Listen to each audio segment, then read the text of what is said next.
Hi there, everyone. Sean here. Today, we are going to be doing a deeper dive into the history of money and looking at its development over time. We introduced the concept of barter and how it works in the first video of this YouTube series, What is Money? And the idea of trading through barter has existed almost as long as humans have. There's always been people who want to trade one thing for another. Still, there's no true evidence on record of any single society that relied on a full barter economy. Early pre money societies often relied on gift economies and through debt. A gift economy is when you give something to another person or party with an implied, you'll do something for me later, or you owe me for this intention. If I have an extra cow and you're hungry, yeah, you can have the extra cow, but you're going to be the first person I'm looking for if I find myself in any trouble in the future. A debt economy is exactly what it sounds like. If I give you something, you should think of it as more of a loan. I expect to be paid back in the same item, possibly with interest. These general trade attitudes are still commonly found today. From regular citizens to politicians, the idea of quid pro quo favors or repaying debts is still a common theme in society. So, when did the concept of money really start?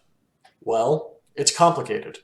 The first records of forms of money date back between 9000 and 6000 BC.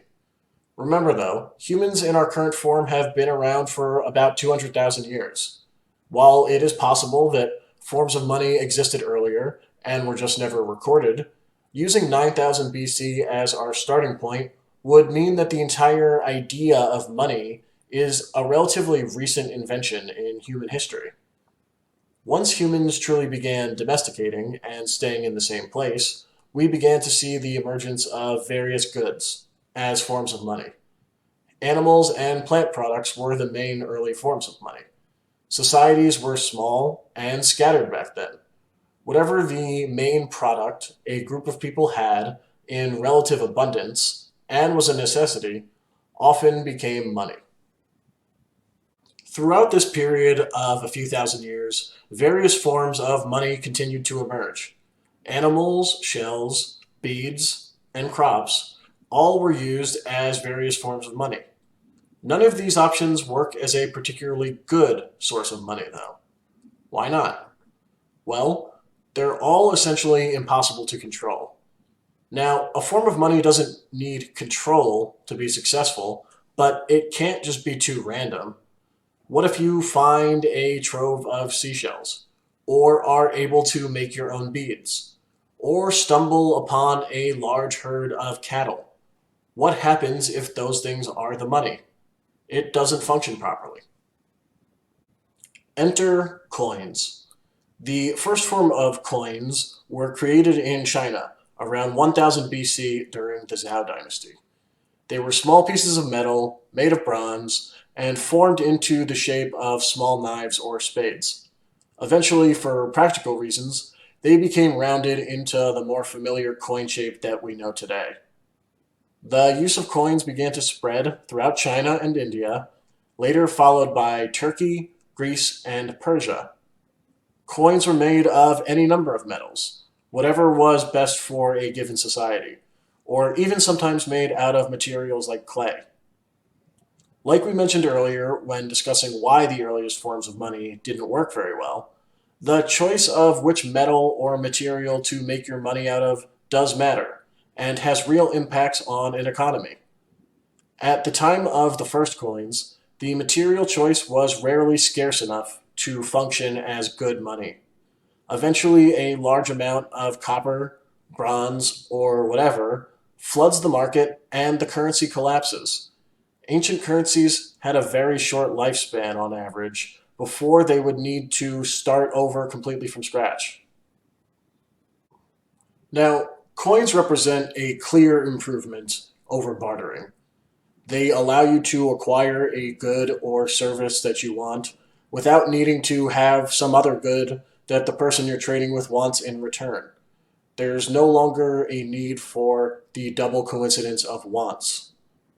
For the first time, again, relatively recently in the overall history of humans, now there was a means to exchange value through the use of a true physical form of money. Ancient coins both succeed at being a unit of account and as a means of exchange. You can have goods priced in the currency, and you can use them when actually trading. They don't work as well as a store of value, however. Since most of these currencies had such short lifespans, often less than a few years, there was still no way for people during this time period to really save their money. If they didn't use it, it would become valueless quickly. What ancient societies began to realize around this time, let's say 1000 BC to 0 or 500 AD, was the importance of scarcity. Certain metals, or whatever you're making your currency out of, were much more abundant and available than others. The less scarce your currency is, the quicker a currency will likely fail. If there's an abundance of copper that anyone can go out and acquire, using copper for coinage won't work. Societies were starting to realize this importance of better, scarce money. Eventually, they started drifting towards gold and silver. One thing I want to point out, as obvious as it sounds, is that creating a system of money is hard. It's still hard today.